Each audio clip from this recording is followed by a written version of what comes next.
Well, that was a game, wasn't it, Erica?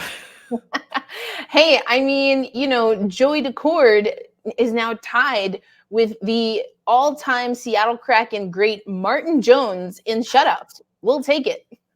Kraken legend Martin Jones? Really? I guess we'll go with that. And hey, you know what?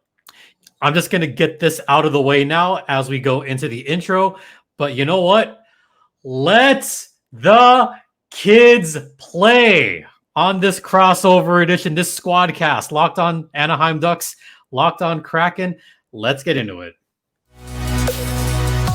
You're Locked On Ducks, your daily podcast on the Anaheim Ducks, part of the Locked On Podcast Network, your team every day.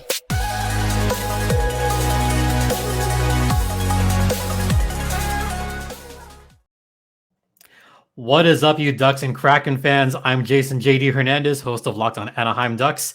And over here to camera right is Erica L. Ayala from Locked on Kraken.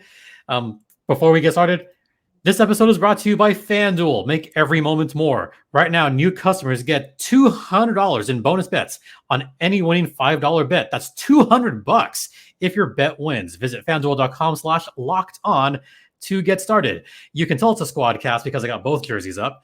And I think they matched our avatars down there. But Erica, how's it going? It feels better now that the Seattle Kraken have gotten back into the win column. Obviously, unfortunately for the Ducks, it comes at your expense. But I think this was a really important win on a lot of different levels. And like you said, we got to see some players that you get to see a lot more than I do on a regular basis. And that is some players from the Coachella Valley Firebirds. And coming off some comments, just a smidge, coming off some comments by Dave Haxtell and some moves that we saw from the front office.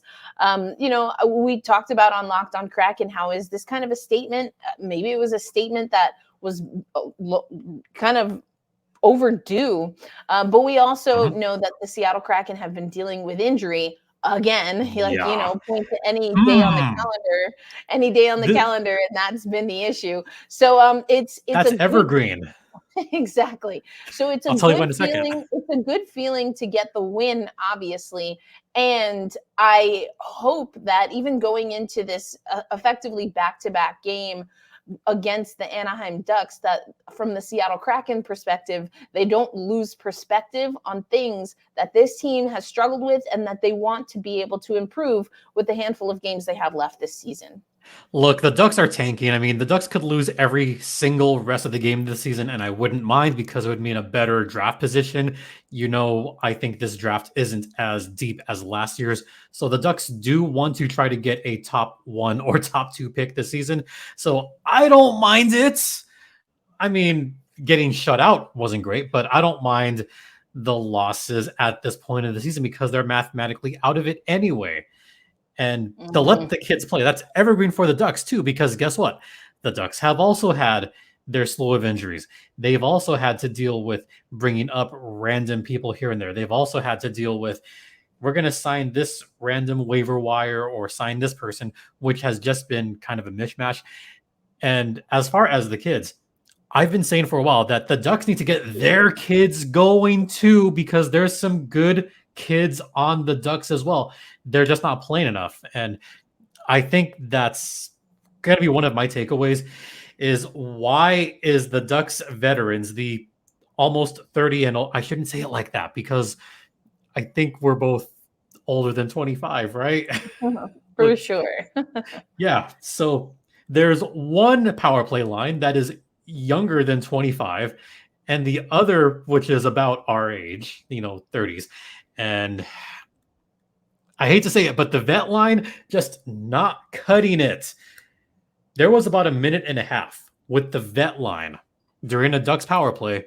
You know how many shot attempts they got off in that minute and a half?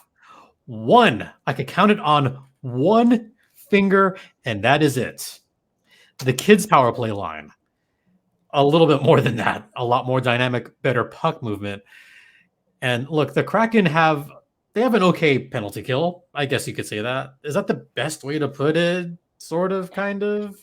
I mean, it's okay when it's working. I think again, and I know we want to talk about the young players from the Coachella Valley Firebirds, but just to Oh answer yeah. this question, I think that what you're seeing is that this is a Seattle Kraken team that, quite frankly, has lost confidence. And I hear you talking about tanking. Locked On Kraken fans know I am anti-tanking. I think it's the dumbest thing in professional sports to actively say that you want your team, you want your athletes to lose games. I don't subscribe to that. I think it's stupid. We've talked about the gold plan, which actually the PWHL has introduced. So, because here's the thing: once you are comfortable with losing, you're gonna lose. Yeah. And it's not always something that you can switch on and off, because you're not just going up against whatever your capabilities are. You're going up against teams that also are trained to win, are expected to win. So once you entertain losing, it becomes this, outlet valve that I think is super, super negative just from a competitive edge. And I don't think it makes a lot of business sense, because, I mean, even a number one pick, coming to a car fire, what does that do? It douses it for 1 minute. I mean, I have said, like, in the recent past, like previous years, like, I hate tanking as well. Like, I hate the idea of tanking. I think I'm more saying it just for the fact that I would rather have the top pick, because the main thing that's going on with the Ducks, they're injured. They've lost so many man games this season that it's kind of ridiculous that Zegras has been out for 2/3 of the season, which is why they're struggling. Alex Killorn, he was out for a long time this season. Troy Terry's been out. Leo Carlson was out. Like, pretty much everyone on this Ducks roster has been injured at some point this season. And in fact, last night was only the third time that those top six actually played a game together this season. 3 out of game 71. We'll be back with more of this Kraken Anaheim Ducks Squadcast. But first, I got to talk to you guys about FanDuel. Say goodbye to busted brackets, because FanDuel lets you bet on every game of the NCAA tournament. Whether you're betting on a big upset or a 1 seed, it's time to go dancing on America's #1 sportsbook. Right now, new customers get $200 in bonus bets if your first $5 bet wins. That's $200 to use on point spreads, money lines, futures. You can even pick who's going to win it all. Just visit FanDuel.com/lockedon and bet on college hoops until they cut down the nets. FanDuel is an official sports betting partner of the Locked On Podcast Network. And please, folks, gamble responsibly. Let's talk a little bit. Let's talk a little bit about this game. I mean, it was a shutout. We both know Joey Daccord pretty well.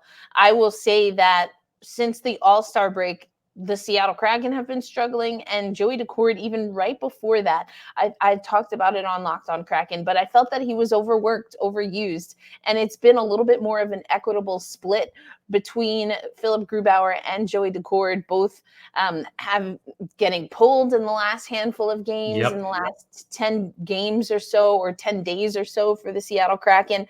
And so, if you want to go to quote unquote moral victories, I think that although Joey, if we're being honest, didn't have to do much against Anaheim, I think that getting Joey back on track. What I found interesting is that when we heard from Matty Beniers, when we heard from Joey Daccord immediately following the game, a game where the Kraken fans that were in attendance were very excited.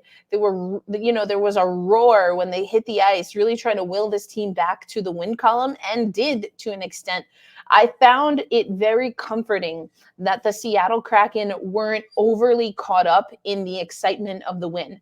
Because again, this is a team that we keep hearing from Dave Haxtell was 10 days ago in a much different situation regarding a playoff race. And we're clawing and fighting with every tooth and nail to just stay relevant in the wild card position. And that changed. And that changed in large part to what we talk about on Locked On Kraken, for things that were in their control, their effort, their communication. You talked about the power play earlier. Just overall, even on 5-on-5, there's been a meek approach to offense, an offense that's already anemic. And you talk about injuries. Andrei Burakovsky has returned from injury 3 times this season alone. And, putting a lot of emphasis on just one player has not worked for the Seattle Kraken, especially when that one player is either the goaltender or an Andrei Burakovsky, who has to do a lot when he's healthy. To your point, I mean, I also got to point out that I know I was looking at this game going, if the Ducks had a chance to make some noise, this was it, because the Kraken had been shut out not once, not twice, but 3 times during this 8-game streak. And they only scored 7 goals in a 6-game span, which is not what you want to do. I mean, you talk about giving your goalies some quote unquote run support. That was not it during that stretch. And by the way, Joey Daccord was never pulled from a game at all last season in Coachella Valley. This was the first time he had been pulled in his professional career, something that he is not used to, by the way, that we've seen. And on the Duck side, I think some of them thought this might be an easier game because the Ducks do this a lot. They've done it several times this year, where they kind of rest on their laurels and kind of play back and allow the other team, allow their opponents to kind of, let them play their game and let them play their style, which is not what you're supposed to do. And the Ducks, they made some mistakes. And to the Kraken's credit, they're pretty good at that. The Ducks did make some pretty questionable plays. Can we call it that? They made some questionable opportunities. There was an errant drop pass again that led to a Seattle goal the other way. And I just kind of looked up and shook my head like, oh, it's a rookie mistake. It is. I mean, the Leo Carlson pass was just errant. I know Mintyukov not connecting on some passes. There's rookie mistakes. That's going to happen. But on the Ducks side, the rookies made their mistakes. On the Kraken side, not many mistakes. And I'm going to start off with the Kraken side because I do happen to do public address for some team in Coachella Valley. I happen to know a couple of these guys. So if you don't mind me taking the lead on this. Go for it. A couple of guys got called up. And when it was first reported, it was that Dave Haxtell was trying to send a message.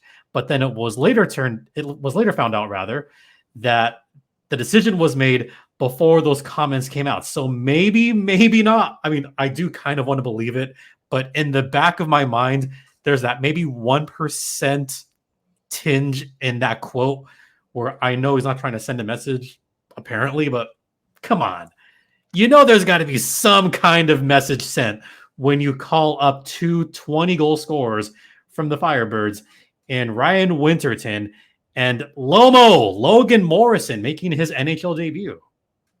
Yeah, I'm with you there. I loved the comments because on Locked On Kraken, we'd been saying this for a while. What is the front office going to do to shake things up? I know a lot of people are questioning whether Dave Haxtell is the right head coach. That's really since he came to the Seattle Kraken. And I understand those comments. But for me, what we've seen from the Seattle Kraken points more to what the front office is and isn't doing more acutely. And this move made sense. I do think the comments from Dave were interesting, but then also to your point, not only did he kind of walk it back the next day and reporting that these moves were already in the mix, but also what choice would he have had? Riker Evans out with injury, Vince Dunn out with injury. We've had a few players on the forward line. We just got Jaden Schwartz back in the lineup, and so the players who are on the that were the healthy scratches, Pierre-Edouard Bellemare, Kyler Yamamoto. I mean, those are players. And Tatar. Yeah, and Tomáš Tatar, which that one may be a little bit surprising, and maybe that's the one that you look to if you look at the full season, where it's like, okay, what happened with Tomáš Tatar, where maybe the effort level wasn't there, because we have seen Tomáš Tatar make an impact on the Seattle Kraken at times in the season, but that did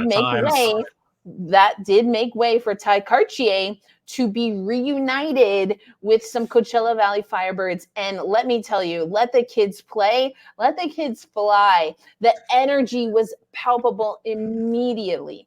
And it's something that we've desperately needed. We should also mention that Olofsson also brought up in an emergency circumstance. Again, I mentioned Riker Evans out, Vince Dunn has been out, so we're short on the defensive side. So I love this. Obviously, Morrison, a lot of people talking about that he went undrafted. We've seen that before. Where have we seen that before? A Coachella Valley Firebird as an undrafted we've talked player. About at least two of them. Yeah, we've talked about at least two of them here. I think I came on your podcast last year about this. Exactly.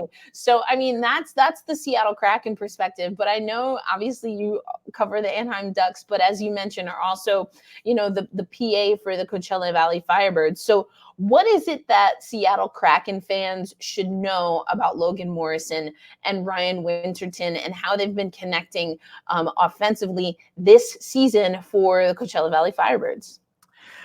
I will tell you after the first intermission, because we're up against the clock. So we're going to bring them back. Yeah, we're going to bring them back, Erica.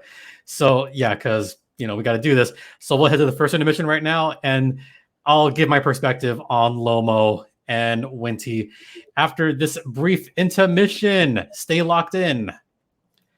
Now, a brief word from, hey, it's eBay Motors. And you know what? I talk about eBay Motors a lot on this podcast because we talk about passion, drive, and patience. Patience, very underlined, Erica, is what brings home the winning trophy and also what keeps your ride or die alive. eBay Motors has everything you need to maintain your vehicle and level it up to peak performance, from superchargers, roof racks, LED headlights, etc.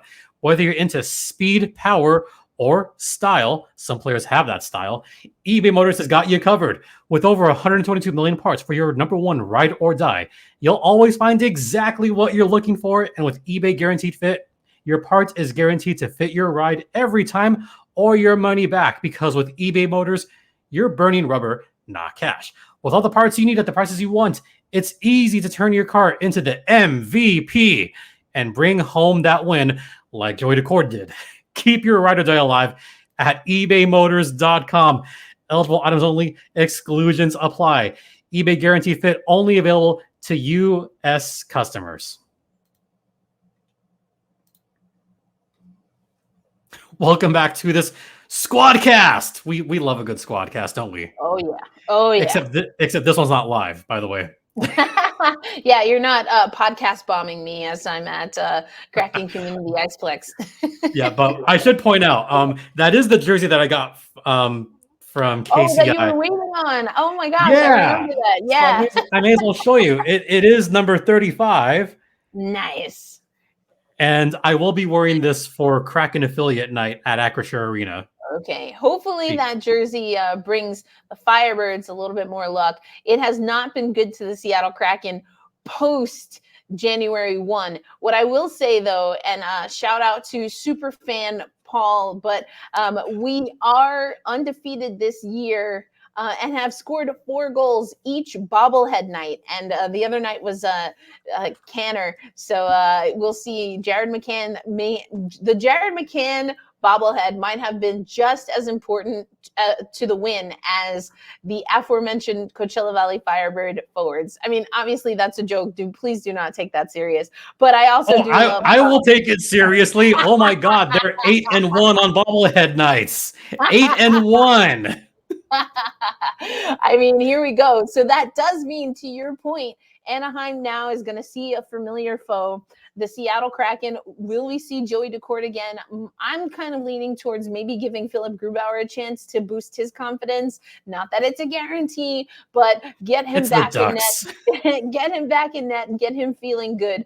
But I know we talked about some Firebirds as we closed out the first segment. So let's get to that. Ryan Winterton and Lomo, who in the waning seconds, when the Seattle Kraken had a power play, they did everything that they could, it felt like, to try and get him a goal. Oh, you noticed that, didn't you? Oh, heck yeah, I did. I'm going to start off pregame first. The reason I'm starting pregame is because that loud ovation was not for the Kraken in total. That ovation was for Logan Morrison. He took his rookie lap. He took his sweet ass time. I will give a shout out. We can say some curse words here. So I will give a shout out here, if I may, to Jen, who's a photographer for Emerald City Hockey. And I love the photo that she sent of Lomo going out onto the ice. And she got the perfect photo of once, like, his skate touching the ice for the first time. And it was super exciting to see that take place. And I'm happy for him, because you're talking about someone that has worked his you-know-what off since day one. He came into camp not on a guarantee, by the way, also undrafted. And I'll just say the name that I love saying, Ty Cartier, who also went undrafted and also had a stellar season in Coachella and also came up to Seattle and made a difference. Didn't score right away, but Karts did make his mark in last year's playoffs and making his mark this season. Logan Morrison, for my money, is one of the unsung players for this Firebirds team, because he started off early in the season, fourth line. I mean, not to say that he barely cracked the roster, but when you have a veteran core of Riker Evans, who began with the Firebirds, when you have Riker Evans, when you have Cole Lind, Max McCormick, Cameron Hughes, Podorowski, Shane Wright, who's tearing it up, Marion Studenic, John Hayden, Devin Shore. Also, don't forget about Shoresy. Yeah. That doesn't leave a lot of room for a guy that went undrafted. Right. And then he comes into the start of the season and he works his way up to the third line, works his way up to the second line. Not quite first line, because you still have, your top guys. But Logan Morrison has gone on kind of a heater for the Coachella Valley Firebirds, now at 40 points in the season, and he's got 15 goals. I thought it was 20 goals, but that's Winty with 20 goals. Lomo, I think his biggest asset is going to be his shot-making ability, and I wish he would shoot more often in Coachella, because he's got a good shot, but he's also got a very high IQ. Yes, I did notice that the Kraken were kind of feeding him pucks a little bit, which isn't exactly his game. It can be at times, and I wish he would take shots more, but I see him as more of a playmaker, more of someone, if he has the open shot, he will take it. If he has the open slot area, he'll take it. But if he has a better shot with his teammates, he will pass it right off for the easy apple. That's more his game. Winterton, on the other hand, someone else that has been working very, very hard. And I got to give Wentz a lot of credit. He's also kind of worked up with his roommate and his best bud. Like, oh yeah, those two are roommates, by the way. In Coachella Valley, they came up together. They came up in camp together. They're roommates there. They're roommates right now in Seattle, apparently. So they're sticking together. And those two have been on a line together in Coachella Valley a lot of the time. And most of the time, it'll be Wentz receiving it from Lomo. So to see Lomo kind of getting fed the puck, I did laugh. I'll admit, I laughed. It was cute. It was super cute. I hate to be too critical of hockey players' games in certain circumstances. So what I will say is that without knowing that as intimately as you do, that he's more of a facilitator than someone who's going to take his shot. I mean, the puck just seemed to kind of be dancing just over his stick blade. He was grabbing, and you could tell that he was starting to realize, oh, like they're trying to get this to me. But he was like, maybe maneuvering the puck a little bit more instead of going direct. Even his stance was open out into the ice and not turned toward goal. Because that's his game. Yeah, exactly. So he's like, all right, like who's going to drive down the slot? Like you can kind of tell that. It was just so cute because everyone else on the ice, I think it was Canner out there, Beniers. I'm forgetting right now who the other folks, because we're on a power play at the moment. Yeah. And they were like, no, bro, this is all you. By the way, I'll show you this shot. So this was right as he was getting onto the ice. Well done, Jen. Yeah, Jen, love it. So I thought that was a cool shot personally. Yeah. So that's how those kids were. That's going to do it for this podcast. And I know I'm kind of cutting off here, but here's what's going on. So we did record the rest of this podcast. It wound up being about an hour long. So we're going to split it up into 2 separate episodes. So there'll be this one and there will be another one later today. So be on the lookout for that. As for the rest of the week, that means we're going to push Goals Thursday over to Goals Friday. So we'll make the Goals episode a Friday episode this week. And then we'll have another episode, might be a late Friday episode, or there could be a weekend episode depending on how this game goes and depending how the following game goes. So just be on the lookout for that. And if you want to keep track, make sure you are subscribed to the YouTube channel and make sure you are subscribed to the audio channels as well. And you could listen to this podcast as well as Erica's Locked On Kraken podcast on Apple Podcast, Google Podcast, Stitcher, Spotify, ad-free on Amazon, YouTube I've mentioned. So yeah, just be on the lookout for that. Once again, Goals Thursday will now become Goals Friday because there's a 2-part episode and an additional episode to close out the month. And just want to thank Erica again for tuning in, and apologies. It's majority Kraken episode, but I mean, I'll kind of make the joke. That game on Tuesday, there was not much to sing about on the Ducks side. So, you get what you get. But, just want to thank you all for your continued support. It is so greatly appreciated. For Locked On Anaheim Ducks and Locked On Kraken, I'm Jason J.D. Hernandez saying have a great rest of the day. Please remember to be safe out there, be kind to one another, and Ducks fly together.